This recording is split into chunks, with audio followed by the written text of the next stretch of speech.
So in one of my lectures in San Francisco, unbeknownst to me, was a reporter for the San Francisco paper. In the Sunday paper, there's a big article about what we do, me, the whole thing. That led to a morning news interview on the local, NBC station.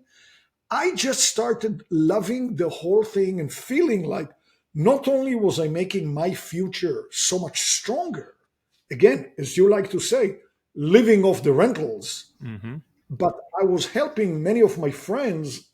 So I decided to drop my high-tech life, which is a very big step because, I had invested many years in my degrees and yeah, but and formed our company. And for the past 40 years, this is year 41, Wow. we've been helping investors do the same thing as we were doing in Vegas. So in the 40 years, my investors bought more than 10,000 rental homes in about 30 markets. After a few years, I came to the conclusion that I only want to deal with brand new homes. A variety of reasons. We may not even have to get into it now because I'll be happy to share materials with your viewers, listeners, and some of them are magazine articles I wrote by invitation for Investment Magazine. One of them explains why brand new homes. So the only thing that changes is we buy brand new homes, but the principle remains the same. We go to markets where we feel it's a good place to buy, where the numbers work. We establish a local infrastructure of local property management companies who are eager to get this kind of business, local brokers who are eager to get this kind of business, and we bring investors. We have markets where we bought more than 2,000 homes, Mm. more than 1,000 homes. We even Wow. have one metropolitan area where we bought over 21 years, more than 3,000 homes. Wow. But the principle remains the same, except again, if an investor joins me today and they go into a market where we bought 2,000 homes, they carry the clout of 2,000 homes. The Yeah. property manager knows they don't want them to complain to me and my company because they may lose a lot by not. So, it's the same thing. I have been striving to make it simple, easy, and not many people in Silicon Valley, and I don't just work in Silicon Valley. In fact, I enjoy more working with nurses and truck drivers because there the life changes are even bigger. If Mm. you have somebody working at Google, they already make a lot of money. But these homes change the lives of people in a significant way. And so we enjoy doing this. And I want to, I want to simplify it. Many people, especially from Silicon Valley, love to complicate. Oh, life is an Excel spreadsheet. Some of them are even, should I go to the bathroom? Let's see. The Excel says, no, I'm not going. Yeah. Stuff like that. Everything is complicated.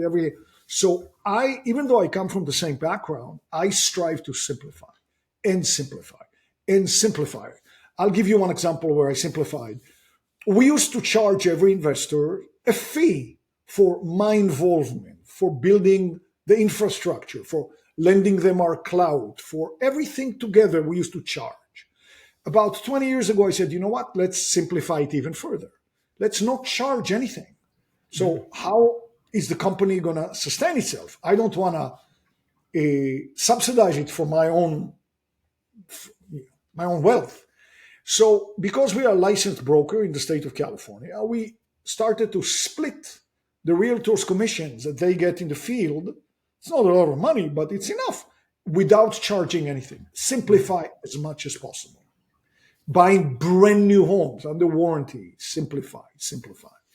And so the criteria that I have of where we buy the rental homes has not really changed in decades. So number one, I've been a student of the demographics in this country for decades.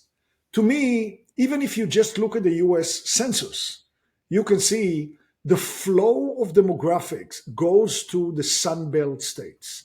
States in the southern part of the country, such as Nevada, Arizona, Texas, Oklahoma, Louisiana, Alabama, Georgia, Florida.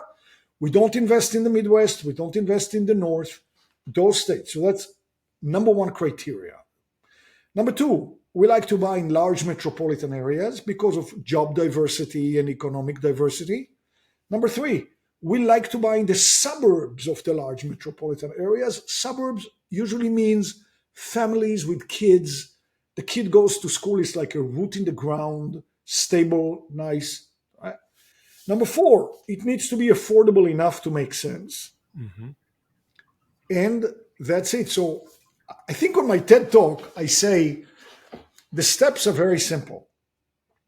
You buy a brand new home in the Sunbelt in a large metropolitan area, in the suburbs, you put a down payment and you get a 30-year fixed rate loan. We'll talk about the 30-year fixed rate loan in one Yeah. second. Yeah. I remember you mentioned that. Then you let the local property manager lease the home for you. And then once the home is leased, you proceed to do the hardest action for a human being to do. Nothing.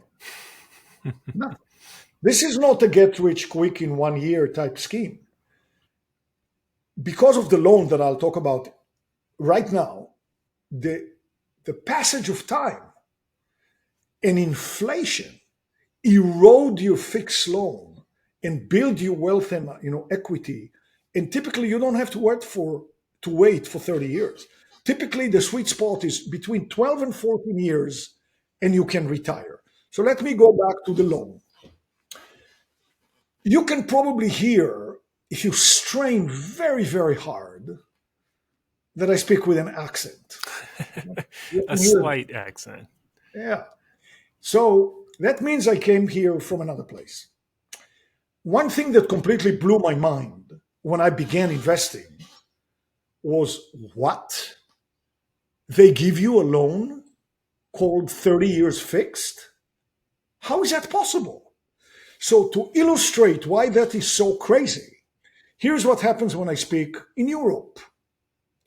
I tell the Europeans, my investors in the US can get a loan called 30 years fixed. They say, what does that mean?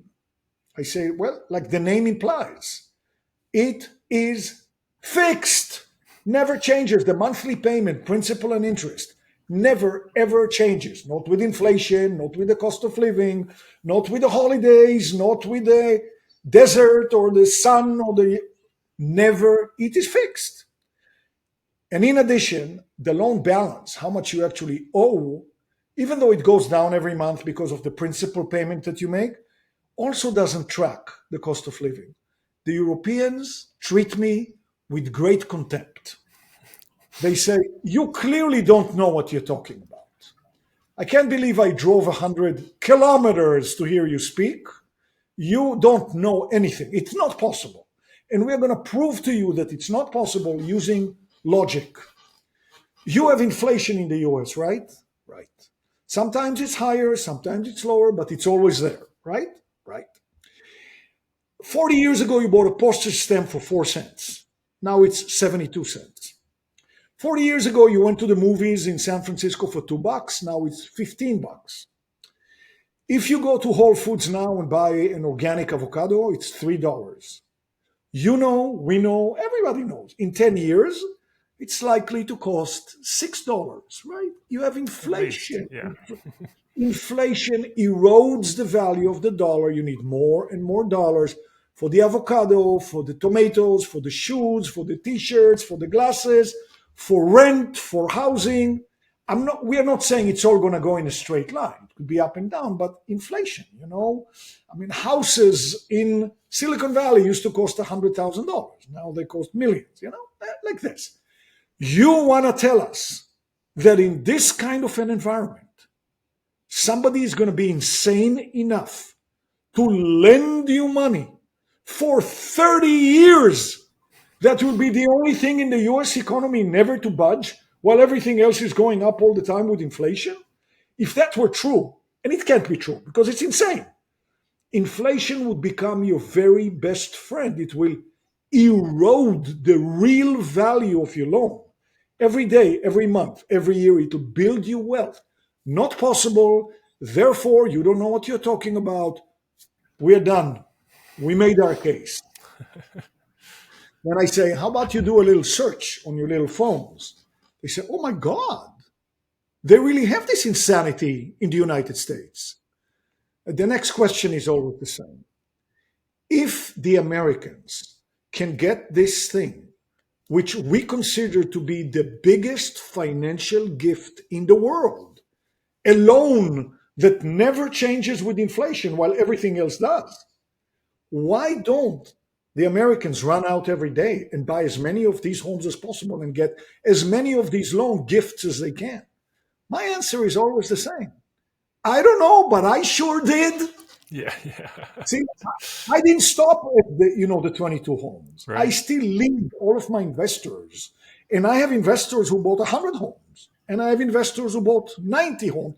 And I have investors who bought 3 homes or 1 home, and it changed their future. But let me run with a typical example. So I get a call from one of my investors in Silicon Valley, and he says, "Remember me? I started investing with you guys in my early 40s. I started really small because I was very busy in my job, and it was important for me to see that the property managers really do the work because I didn't have time to fix toilets." Yeah. Right. I bought just 1 home. I understood what you said about the 30-year fixed rate loan. So I put a small down payment also to stretch my money and Hmm. bought 1 home. Once the home rented and became pretty even boring, really, because the managers took care of everything, then I started buying more and more and more. I ended up buying 19 houses. That's his story. Now, again, not as impressive as it may sound. At the time he was buying the 19 homes in his early 40s, he was buying brand new homes for about $150,000 each, putting a Jeez. smaller down payment. Not hard to do for a person who works in a good job with a good salary. Where was he buying them? He was buying them in the markets that we were active at the time. Got it. Our biggest market at the time was the Phoenix metropolitan area, which now doesn't work because the prices have gone up way too fast. But he bought most of them in Phoenix, a couple of them in some other markets. But he said, last year I turned 55. I looked at my 19 homes, and after 13 years, even though when I bought them, I put a small down payment and my loans were very high relative to the value of the home, after 13 years, in my case, all my loans were roughly a quarter of the value of the home. Mm. That's what inflation does to a loan that never keeps up with inflation while everything else does. So he said, I was ecstatic because over 19 homes, I had millions of dollars in equity. But then I took it one step further. I took 4 of my 19 homes and I sold them. I didn't do anything sophisticated, no 1031 exchanges, nothing. Just sold the homes, paid my tax, and I used the proceeds to pay off the 15 remaining small loans. And now with 15 free and clear homes, I retired from Silicon Valley. Thank you. Mm. Thank you. And then he adds the one sentence that every single one always says in the future: I should have bought more. Yeah. That's how it changes your life. So in his case, he bought 19 homes. He could retire from a high paying Silicon Valley job. Some people say the 3 homes I bought for a couple of $100,000 each are now generating a few $1,000s a month, which adds to our family budget, completely change our life. There's a lady who retired in another country from 3 homes. Some people tell me, I just bought 1 investment home and it brings in maybe 1,000 or 1,200 a month, which of course does keep up with inflation because rents do Hmm. long term. So, I mean, it doesn't matter whether you buy 100, 200, 1, 2, 16. Each such home is a building block. Yeah. And you choose how many building blocks you. I've worked with doctors, Silicon Valley people, as I said, teachers, nurses, truck drivers, and the life changes are amazing, except you need to give it 12 to 14 years. Yep. It doesn't happen in one day, but Hmm. then you wait 12 to 14 years, it completely changes your financial future. Yeah.